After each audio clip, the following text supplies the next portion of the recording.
صدق اللہ العظیم ان اللہ و ملائکتہ یصلون علی النبی یا ایھا الذین آمنوا صلوا علیہ وسلموا تسلیما الصلاۃ والسلام علیک یا سیدی یا رسول اللہ وعلی آلہ وصحبہ یا حبیب اللہ الصلاۃ والسلام علیک یا سیدی یا رسول اللہ وعلی آلہ وصحبہ یا حبیب اللہ الصلاۃ والسلام علیک یا سیدی یا رسول اللہ وعلی آلہ وصحبہ یا خاتم النبیین۔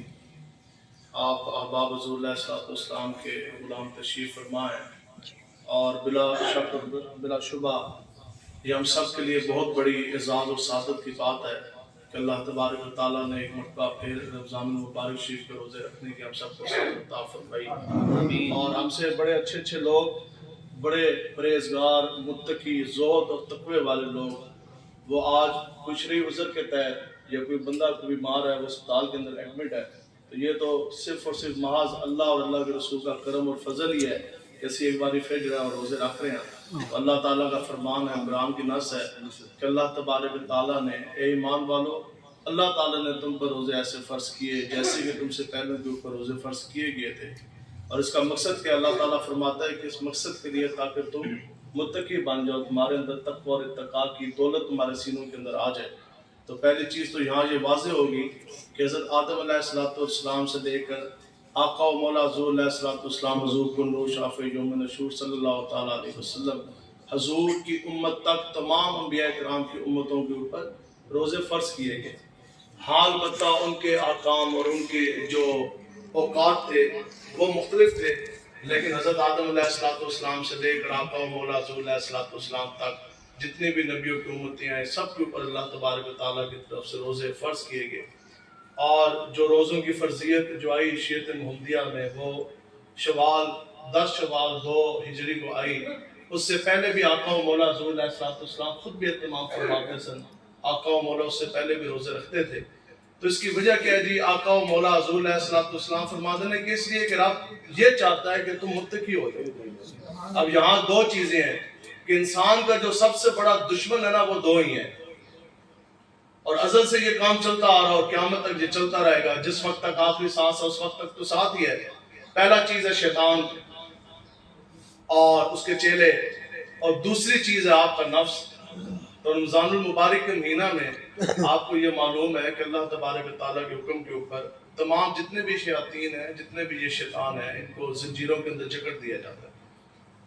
اب شیطان قید ہو جانے کے بعد میری اور آپ کی شخصیت کے اوپر اس کا کیا اثر ہوا؟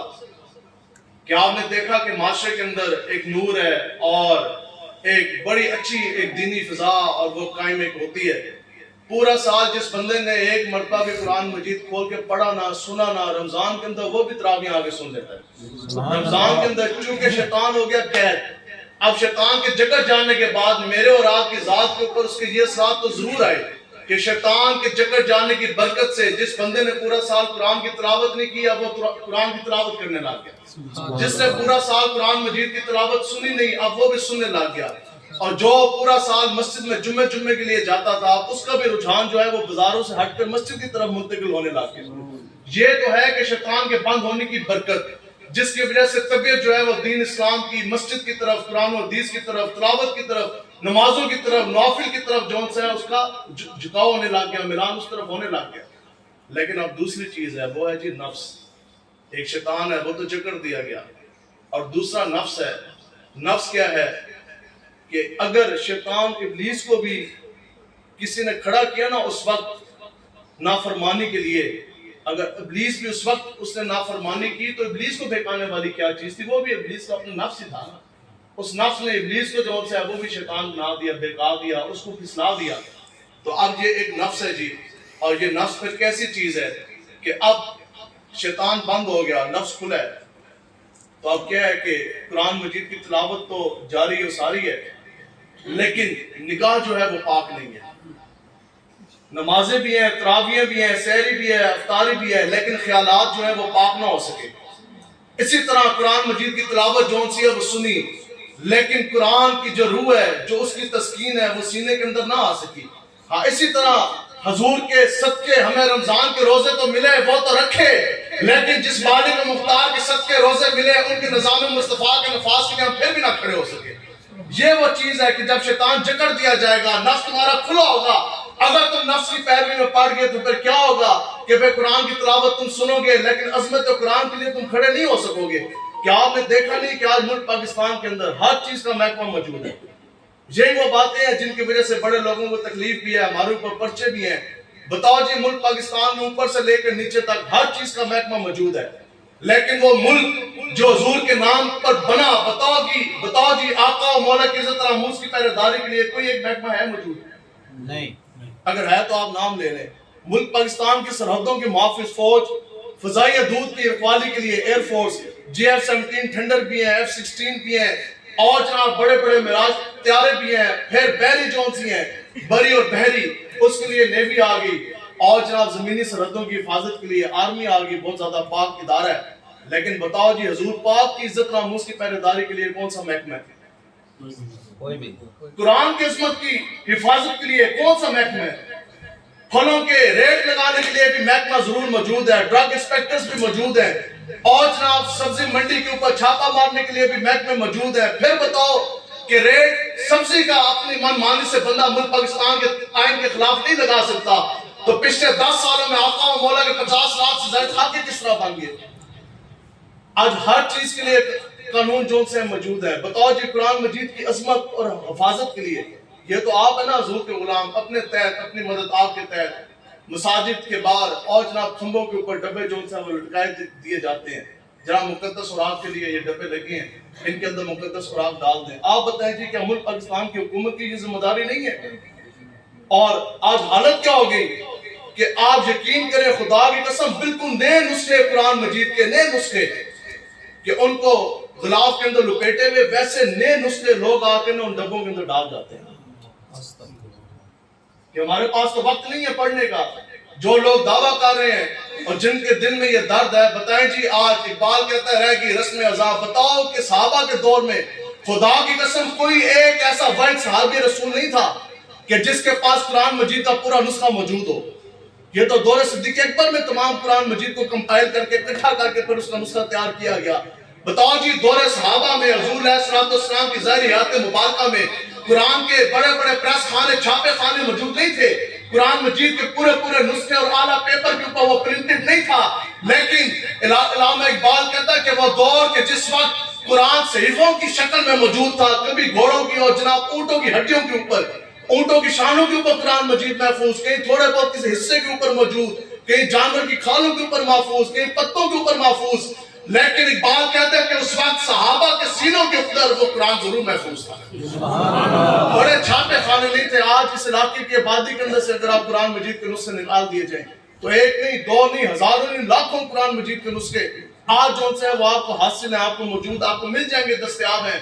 لیکن بتاؤ کہ اس دور میں کہ جب صحابہ کے پاس پورے قرآن مجید کے نسخے بھی موجود نہیں تھے، لیکن اقبال کہتا ہے کہ اس وقت نسخے مکمل قرآن کے موجود صحابہ کے پاس نہیں تھے، ہاں البتہ صحابہ کے سینوں کے اوپر قرآن جو تھا وہ موجود تھا۔ یہ وہ بات ہے کہ وہ معزز تھے زمانے میں مسلمان ہو کر، اور تم خار ہوئے تاکہ قرآن ہو کر۔ آج قرآن مجید کے کتنے نسخے ہیں، اور دکھ کے ساتھ جو لوگ آج مولویوں کے اوپر تنقید کرتے ہیں، اگر آج ہم اس مسجد کے اندر بھی آپ سے پوچھیں کہ بتاؤ جی الحمدللہ سے لے کر والناس تک ہر چیز کے لیے وقت میسر، لیکن اگر وقت آپ کو نہ مل سکا تو قرآن کے مطالعے کے لیے نہ مل سکا۔ افسوس کے ساتھ بہت کم ایسے لوگ ہیں کہ جنہوں نے الحمد سے لے کر والناس تک قرآن مجید کی تفسیر تو پڑھنا بڑی نصیبوں کی بات ہے نا، وہ تو پھر کسی کی 5 جلدیں ہیں، کسی کی 8 ہیں، کسی کی 10 ہیں، اور کسی کی 15 بھی ہیں۔ لیکن آپ بتائیں کہ کیا آپ کے پاس پوری زندگی میں اتنا بھی وقت میسر نہ آیا کہ آپ الحمد سے لے کر والناس تک قرآن مجید کا ایک مرتبہ ترجمہ ہی پڑھ سکیں؟ جب ہم نے جو ABC کو اپنے سینے کے ساتھ لگا دیا، یہ تو آقا و مولا حضور علیہ السلام نے فرمایا پھر ایک دور وہ آئے گا، یہ آپ نہ سمجھے آج بھی ملک پاکستان کے بیت المال تو خزانے بھرے پڑے، وقت کے جو حاکم ہیں ان کے کتے بھی جناب گوشت کھائیں، ہمارے ماں باپ کے پاس کھانے کے لیے 2 وقت کی دوائی بھی نہ ہو، وقت کا حاکم جو ہے جو امیر المومنین بن بیٹھے، وقت کے صدر، وزیر اعظم، گورنر، وزیر، مشیر، یہ بڑے بڑے جج، ان کے تو کتے جو سے ہیں وہ بھی روٹیاں کھائیں، اور ہمارے بچوں کے پاس کھانے کے لیے 2 وقت کی روٹی میسر نہ ہو۔ آپ بتائیں جی یہ کیا ملک پاکستان اس لیے لیا تھا کہ 20-20 لوگ ایک دن میں آٹے کے لیے وہ جانے دے بیٹھے. ہماری ماں بہن بچیاں، میں اس دن گزر رہا سفر میں، گجرانوالہ، پھر آگے کاموں کی، آگے ساتوں کی، میں نے اپنی خود گناہگار آنکھوں سے دیکھا کہ ایک نہیں 100 نہیں کئی 100 خواتین ہماری مائیں بہنیں بچیاں جناب وہ آٹوں کے لیے صفوں میں جو ہیں وہ کھڑی ہیں. انہوں نے افطاریاں کیا بنا لی، انہوں نے اپنے بچوں کی تربیت کیا کرنی. جس عورت کو 10 گھنٹے آپ غیر مردوں کے سامنے روڈ کے کنارے آپ نے کھڑا کر دیا، تو آخر یہ وجہ کیا؟ یہ وجہ یہی ہے کہ آج قرآن سے ہم دور ہو گئے. آج ہر چیز کے لیے وقت ہمارے پاس میسر. کسی سے پوچھنا جناب بتائیں 1 2 3 آپ کو آتی ہے؟ کوئی ایک ایسا شخص نہیں ہے جس کو 1 2 3 نہ آتی ہو. آج پوچھا جائے جناب بتائیں ABCD آندی ہے؟ کوئی ایسا شخص نہیں جس کو ABCD بھی نہ آتی ہو. لیکن آج اگر ہم آپ سے یہ پوچھنا بتائیں کہ قرآن کے ناسخ و منسوخ کیا ہیں، ان کو نہیں پتا. آپ سے یہ پوچھا جائے کہ بتائیں جی ایک مرتبہ بھی قرآن مجید کا ترجمہ پڑھا، آپ کو نہیں پتا. تو پھر دور تو یہی آنا تھا. حضور نے فرمایا کہ وہ میری امت پہ ایسا دور آئے گا کہ کیا ہوگا کہ جو بیت المال ہے اس کو ظالم ایسے کھائیں گے بے دردی کے ساتھ جیسے ان پہ اثر ہی کوئی نہیں. آج وہی کام نہیں ہو گیا. اور پھر حضور نے فرمایا جو مال غنیمت ہے اس کو تو ایسے کھایا جائے گا جیسے کوئی میٹھی چیز بندہ کھا رہا ہے مزے کے ساتھ، کوئی مسئلہ نہیں، وہی کام ہے. اور آگے حضور علیہ السلام نے فرمایا پھر کیا ہوگا کہ پھر لوگ قرآن کو چھوڑ کر دنیاوی علوم کے پیچھے بھاگ جائیں گے. آج آپ نے دیکھ نہیں لیا حضرت دور فاروقی میں حضرت امیر المومنین آپ بازاروں کو نا باقاعدہ سڑک ٹور کرتے تھے. آج کل کے لوگوں کی طرح نہیں جیسے یہ ACDC نکلتے نا تصویریں کھچان آتے، نہیں. آپ باقاعدہ بازاروں کا ٹور کرتے، سب وزٹ کرتے ایک ایک دکان کی. پھر آپ دکانداروں سے پوچھتے تھے، باقاعدہ انٹرویو ہوتا تھا. ہاں جی آپ کو پتہ ہے کہ رسول اللہ کا حکم کیا ہے کہ شریعت کے مطابق آپ نے تجارت کس طرح کرنی ہے؟ آپ کو سود کے معاملات پتہ ہے؟ تجارت کے آپ کو اصول و قواعد پتہ ہے جو اللہ کے رسول کا حکم ہے؟ تو جس دکاندار نے نہیں آتا سی نا اس کے تالے بھی لگتے تھے، نال اس کو درے بھی پہنتے تھے، ساتھ اس کو درے بھی پڑھتے تھے. آج اگر آپ یہ سمجھ لیں کہ آج ہمارے پاس تو روٹی ہے، ابھی ہم نے افطاری بھی کر لینی ہے، تو یہ ان تکلفات میں پڑھنے کی ضرورت بھی کوئی نہیں ہے. روٹی کبھی بھی حضور کی امت کا مسئلہ نہیں رہا. اقبال کہتا ہے کہ وہ فاقہ کش جو موت سے ڈرتا نہیں ذرا، روح محمد اس کے جسم سے نکال دے. اقبال کہتا ہے یہ حضور علیہ السلام کے غلام تو وہ ہیں کہ جن کو پاؤں میں پہننے کے لیے جوتیاں نہیں تھی، کھانے کے لیے کھجوریں نہیں تھی، پیٹوں پہ پتھر باندھے، اور جناب حملے کے لیے تیر تلوار نیزے نہیں، دفاع کے لیے زرہ ڈھال نہیں، بغیر جوتی پہننے والے صحابہ نے، بغیر کھانے والے کھجوروں والوں نے، اور پیٹوں پہ پتھر باندھ کے صحابہ نے پورے کفر کو ڈھانپ کر حضور علیہ السلام کے دین کا جھنڈا لہرایا کہ نہیں لہرایا؟ پوری دنیا کے اندر نظام مصطفیٰ کا نفاذ ہوا کہ نہ ہوا؟ لیکن آج بتائیں کہ پوری دنیا کے اندر 150 کروڑ سے زائد مسلمان دنیا کے نقشے پہ موجود. خدا کی قسم پوری دنیا میں ایک ذرہ بھی ایسا زمین کا حصہ نہیں ہے جس کے اوپر نظام مصطفیٰ کا نفاذ ہو. آج قرآن کے قانون کا نفاذ کس نے کرنا ہے؟ لیکن بات یہی رہ گئی کہ آج مسلمان کا فقط قرآن کے ساتھ رشتہ اتنا ہے کہ باپ مر گیا تو ٹھیک ہے کہ قرآن مجید نکالے تلاوت کر کے سارے ثواب کا اعلیٰ کار بن گیا. آج قرآن کا رشتہ امت کے ساتھ محض اتنا رہ گیا کہ والدہ دنیا سے چلی گئی، نکالے کہ قرآن مجید. آج پھر قرآن مجید کی تلاوت کر کے والدہ کے سارے ثواب کے لیے کر دیے. جو پڑھ رہے ہیں پڑھنے والے کو سمجھ ہی نہیں کہ اس کے اندر لکھا کیا اور اللہ تبارک و تعالیٰ کا کام ہے کیا، اس کے اندر حکم کیا ہے. اور پھر قرآن آج ہمارے ساتھ اتنا ہی رہ گیا کہ بچی کی شادی ہے، آج اس کی رخصتی ہے، بدعا کرنے واسطے اس کے سر کے اوپر سایہ کر دیا. اقبال کہتا ہے کہ آج ظلم یہ ہوا کہ آج جناب رمضان بھی ہمارے لیے ایک رسم رہ گیا، آج تراویح بھی ہمارے لیے رسم رہ گئی. اگر تراویح ہمارے لیے رسم نہ ہو نا، اگر تراویح ہمارے لیے رسم نہ ہو تو خدا کی قسم جس طرح آخری روزے میں تراویحوں کی تعداد ہو، صبح عید والے دن بھی فجر کی نماز میں اتنی تعداد ہو. لیکن رہ گئی رسم اذان روح بلالی نہ رہی، اور فتویٰ رہ گیا تلقین غزالی نہ رہی، اور مسجد مرثیہ خواہ ہیں وہ نمازی نہ رہے، یعنی وہ صاحب اوصاف مجازی نہ رہے. اقبال کہتا ہے مساجد ضرور، لیکن ہر مسجد کی یہ منبر، یہ محراب، قرآن کا ایک ایک لفظ وہ بھی خون کے آنسو ہوتا ہے. وہ کہتا ہے یہ بندے ضرور ہیں، ٹھیک ہے یہ روزے بھی رکھ رہے ہیں، تراویح بھی یہ پڑھ رہے ہیں، لیکن ان کے اندر ایک بھی سلطان صلاح الدین ایوبی کا وارث نہیں ہے. آج 1,70,000 فوج ہے زیادہ سے زیادہ اسرائیل کی، اور وہ ہمارے قبلہ اول بیت المقدس کے اوپر قابض ہو کے بیٹھے ہیں.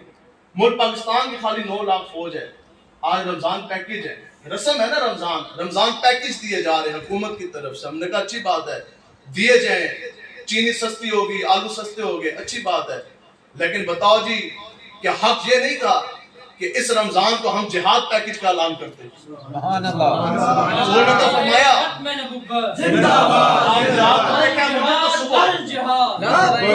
مجھے تو صبح وہ کلپ پہنچا، یہ پچھلی گزشتہ رات قبلہ اول بیت المقدس جو حضور کے تبرکات میں سے ایک ہے، جہاں قوم مولانا نے خود امامت فرمائی، کم و بیش 1.25 لاکھ انبیاء کرام نے حضور کی ابتدا میں نماز پڑھی. بتاؤ جی نسلی مرید ہوئے نا تو وہ اپنے پیر کا تبرک کسی کافر کے ہاتھ میں نہیں دیتا، دے سکتا ہے؟ نہیں. تو پھر امتی اپنے نبی رحمت کا تبرک یہودیوں کے ہاتھ میں دے کے کس طرح برداشت کر رہے ہیں؟ لیکن عاشق تو ہم سب ہیں. رات کو کتنا ظلم کیا. آپ کو پتا ہے کہ وہ جوان بچیاں ہماری بہنیں بیٹھی تھی، ان کے سروں کے اوپر کلاشنکوفیں ماری یہودیوں نے، بوٹوں کے سمیت وہ مسجد اقصیٰ کے اندر جون سے ہے وہ گھس گئے. لیکن بات تو یہی ہے کہ حضور علیہ السلام نے فرمایا کہ جب میری امت وہ جہاد کو ترک کر دے گی، آج اعلان تو یہ ہونا چاہیے تھا، خدا کی قسم آج کی تاریخ میں ابھی کے ابھی اگر یہ اعلان ہو جائے نا، ابھی کے ابھی یہ اعلان ہو جائے کہ ہم مسلمان آ رہے قبلہ اول بیت المقدس کو رہا کرانے کے لیے، ہم مسلمان آ رہے مسجد اقصیٰ کی رہائی کے لیے، ہم مسلمان آ رہے کہ مسجد اقصیٰ کے اندر دوبارہ وہ اسلام کی بہار اللہ اکبر کی تکبیر اذان بلند کرنے کے لیے. خدا کی قسم کفر رب کعبہ کی ذات کی قسم یہودیوں کے اندر آج بھی اتنا دمخم نہیں کہ وہ اللہ اکبر کی تکبیر کے آگے وہ کھڑے ہو سکتے. نعرہ تکبیر، نعرہ تکبیر، نعرہ رسالت. آج توبہ کر کے اٹھیں جی. آج تو حضور نے فرمایا جو شکی بندہ ہے نا وہ تو حضور کی بھی شناخت نہیں کر سکے گا. جو شکی بندہ ہے یہ یاد رکھو، ہر کسی سے دو نمبری ہم کر سکتے ہیں، اللہ کے رسول کے ساتھ دو نمبری نہیں ہم کر سکتے. اس واسطے رسول اللہ کے دین کے لیے آج اٹھیں گے نا جی انشاءاللہ. نظام مصطفیٰ و نفاذ واسطے اٹھو گے جی انشاءاللہ. کہ بندے کے اس دل کے اندر یہ کروڑواں حصہ بھی کوئی بات نہ کہ جناب ہم کوئی جذباتی باتیں کر رہے ہیں. چھوٹو جی مولوی حضور کا دین کس طرح لے کر آئیں گے؟ باہر تو بڑے کافر بیٹھے، ظالم بیٹھے، اور وقت کے حاکم بھی ظالم ہیں، بڑی گاڑیاں ہیں، مربے ہیں، ان کے پاس نفری ہیں، ان کے پاس بڑے اسلحے ہیں، ان کے پاس بڑے ادارے ہیں. یاد رکھو یہ تاکید کا صیغہ ہے، قرآن کی نص اللہ تعالیٰ کا حکم ہے. رب نے یہ وعدہ فرما دیا اپنے نبی کے غلاموں کے ساتھ کہ ہمارے ساتھ رب کا یہ وعدہ ہے کہ تم اعمال صالح کرو. بس شرط کتنی ہے کہ اپنے نبی کے دامن کے ساتھ تم لپٹ جاؤ، نیک کام چنگے کام تسی کرو. تو آگے پہ وطن کیا ہے؟